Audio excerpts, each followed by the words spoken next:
Evan, a curious 12-year-old, lived in a quaint house by the river, nestled within dense woods. The woods were beautiful, filled with magnificent flora and fauna. But one thing always puzzled him: a solitary heron that stood by the river's edge every evening. Evan noticed the heron always faced the house, its eyes strangely fixed on his bedroom window. He tried approaching the bird multiple times, but it would fly away only to return the next evening. One cold autumn night, as a thick fog enveloped the surroundings, Evan heard a soft tapping on his window. As he peered out, to his astonishment, he saw the heron. But this time, it wasn't by the river. It stood right outside his window, perched on the ledge. The heron's beady eyes had a human-like quality, filled with sorrow. Suddenly, a voice whispered, "Help me, Evan." Frozen with fear, Evan blinked, and when he opened his eyes again, the heron was gone. He told his grandmother about the strange encounter. The old lady's face turned pale. She sat Evan down and began narrating a tale from her youth. "There was a boy, much like you, named Lucas. He lived in this very house. Lucas loved exploring the woods and would often venture out alone. One day, he found a beautiful pendant by the river. Without a second thought, he wore it. Lucas started acting strange after that. He would talk to himself, and neighbors claimed they saw him standing by the river, talking to the heron, until one fateful evening, Lucas disappeared. All they found was the pendant and a single heron feather. It's said," the grandmother whispered, "that the pendant belonged to a witch who resided in these woods. She had transformed into the heron, and Lucas' act of wearing the pendant had swapped their souls." Evan gasped. "So the heron is Lucas?" She nodded, tears streaming down. Determined to set things right, Evan ventured into the woods the next evening, armed with the pendant. He reached the river and waited. Soon, the heron appeared, its eyes pleading. Evan approached cautiously and gently placed the pendant around its neck. There was a blinding flash of light, and where the heron once stood, was a young boy. The boy, dazed, looked around. "Where am I? Who are you?" "I am Evan." "I believe you're Lucas." Tears welled up in Lucas' eyes. "I remember now. I've been trapped for so long." The two boys walked back to the house where a tearful reunion with Evan's grandmother awaited. The curse had been lifted, and Lucas, though displaced in time, had found a new family. The heron, free from its human prison, never returned. But on some foggy evenings, Evan could swear he heard the soft cry of a bird, as if saying thank you. The years passed quickly, and Evan and Lucas became as close as brothers. The village was abuzz with the story of the boy who'd returned from a heron's curse, but as time passed, the tale turned into a mere legend. The two boys often explored the woods together, uncovering its secrets and treasures. However, the place by the river where Lucas was once bound as a heron became a sanctuary for them. They built a small wooden bench there, a spot to reminisce and ponder life's mysteries. On one of these afternoons, while the two sat quietly listening to the river's gentle flow, Lucas turned to Evan, his expression serious. "Do you ever think about the witch who cursed me?" he asked. Evan nodded. "I do. We never really found out who she was or why she did what she did." Lucas held out the pendant, which he had kept as a memento. "I think there's more to this pendant than we realize. Maybe it's a key to uncovering her story." Fueled by curiosity, the duo began researching the history of the woods and the legends of witches that once roamed there. Through old village records and tales from elderly residents, they discovered that the witch was named Lila. She wasn't inherently evil. Instead, she was a guardian of the woods. Over time, as the village expanded, its residents began to encroach upon the forest, leading to conflicts with Lila. One fateful night, a group of the villagers, fearing her powers, ambushed Lila, stealing her pendant, which was the source of her strength, and banishing her soul into the heron. This act not only trapped her but left the woods vulnerable without its guardian. Lucas looked at Evan, determination in his eyes. "We need to set things right. We must free Lila's spirit." Using the pendant, they conducted an ancient ritual by the river. As they chanted, the pendant levitated, glowing intensely. Then, with a deafening screech, a massive heron, larger than any they'd seen, appeared above them, its eyes filled with ancient wisdom and pain.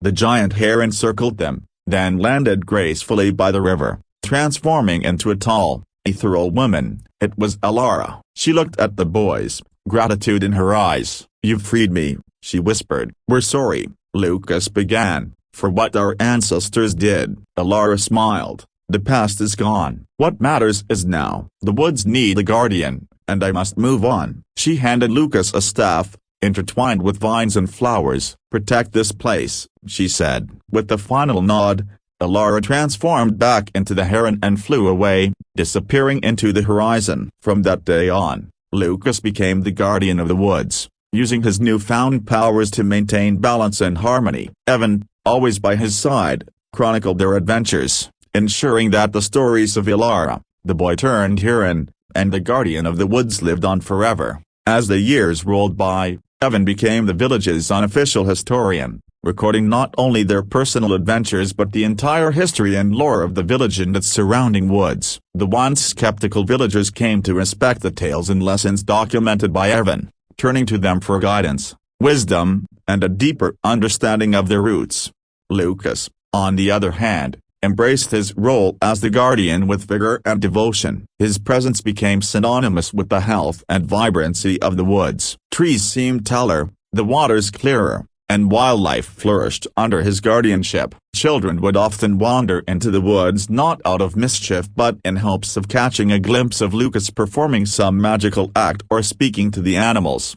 Yet, every story has its challenges. With the expansion of neighboring towns and the rise of industrialization, there was increasing pressure to cut down parts of the forest for development. Lucas, with his newfound powers, often found ways to deter such actions, sometimes through mystical interventions or, when needed, by appealing to the hearts and minds of the people, reminding them of the sacred bond they shared with nature.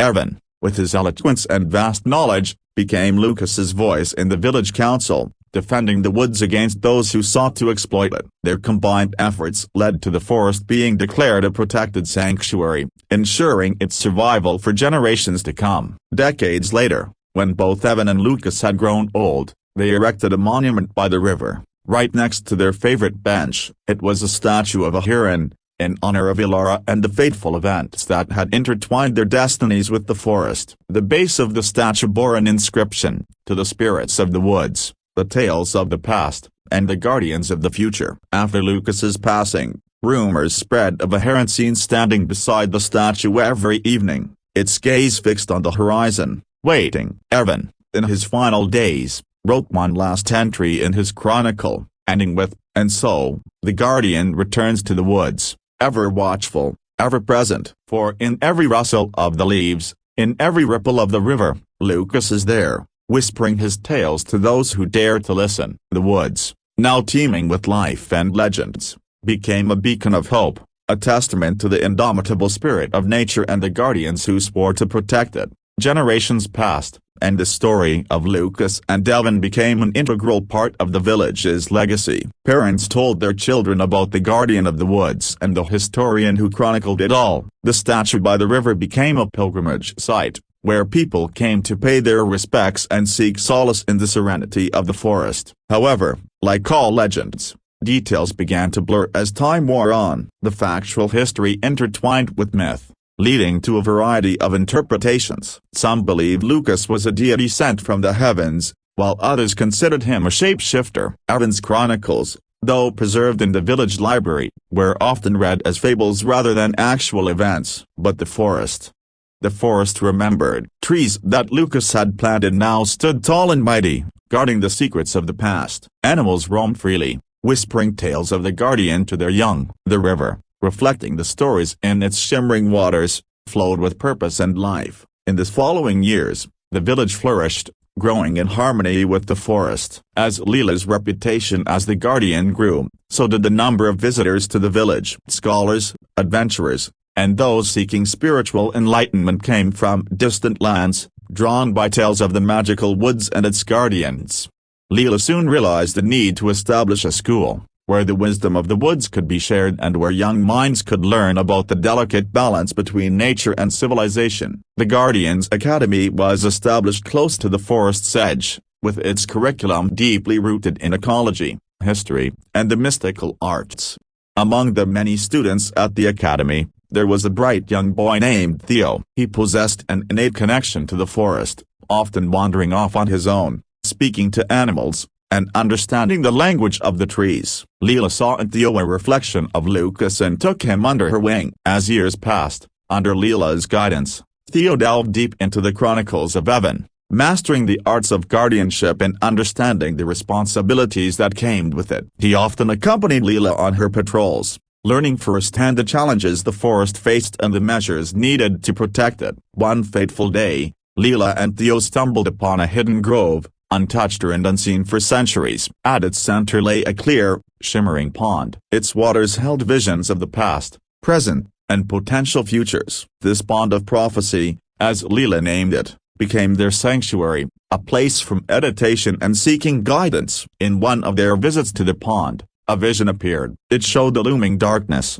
a shadow threatening to engulf the forest. Machines and smoke, the sounds of trees being felled, and the cries of animals in distress. The forest was under threat from external forces seeking to exploit its resources. Determined to prevent this bleak future, Lila and Theo rallied the village. Using the combined knowledge from Heron's Chronicles and the teachings of the Guardians Academy, they devised a plan to fortify the forest without resorting to violence. They tapped into the ancient magic of the woods, creating illusions and mazes, making it nearly impossible for intruders to navigate. They formed alliances with neighboring villages, establishing trade pacts that reduced the demand for the forest's resources. As the years went by, the threat diminished. The visions in the Pond of Prophecy showed a future where the village and the forest thrived in harmony, a testament to the relentless efforts of its guardians. Lila, growing old, knew her time as the guardian was coming to an end. In a quiet ceremony by the Pond of Prophecy, she passed on her staff and the title of the guardian to Theo. As generations came and went, the legacy of the guardians remained strong. The forest stood tall and proud, a beacon of hope, magic, and resilience, protected by those chosen to uphold its sanctity. The tales of Lucas, Heron, Lila, and Theo became timeless, a reminder of the bond between humanity and nature, and the eternal dance between guardianship and destiny. As decades melded into centuries, the village remained a haven of peace and harmony, its essence deeply intertwined with the forest. The tales of Lucas, Heron, Lila, and Theo echoed through time, becoming tales of legend, each guardian's legacy building upon the last. Children grew up listening to stories of the Heron's transformation, the historian's chronicles, the vision-filled pond, and the ever-present guardians who protected the sacred woods. These stories, while fantastical, carried lessons of respect, balance, and the importance of understanding one's connection to nature. The Guardians Academy, standing tall by the forest's edge, continued to impart wisdom and knowledge, not just to potential guardians, but to all who sought to understand the delicate interplay between man and nature. Its emblem, a heron in flight above a tree, was a symbol of hope, unity, and the eternal bond between the village and its forest. The forest itself, under the watchful eyes of its guardians, thrived. Its trees stood tall, its rivers flowed pure, and its creatures roamed freely, the very embodiment of nature's resilience and beauty. As time wore on, advancements in technology and society brought new challenges. Yet, the village, drawing strength from its rich history and guided by its guardians, always found a way to adapt without losing its essence. One evening, as the sun cast golden hues over the horizon, the villagers gathered by the statue of the Heron, just as they did every year, to honor the guardians and the spirits of the woods. As the ceremony began, a soft wind rustled through the trees, carrying with it the faint whispers of those who had walked the forest before. In that moment, past and present merged, and the villagers felt an overwhelming sense of gratitude and connection. The legacy of the guardians wasn't just in the stories told or the ceremonies held, it was in the very air they breathed, the water they drank, and the ground they walked upon. And as the stars began to twinkle in the night sky, a solitary heron took flight, its silhouette a reminder of the timeless dance between man, nature, and destiny. It was a dance that would continue for eternity, guided by the spirits of the guardians, forever watchful, forever present,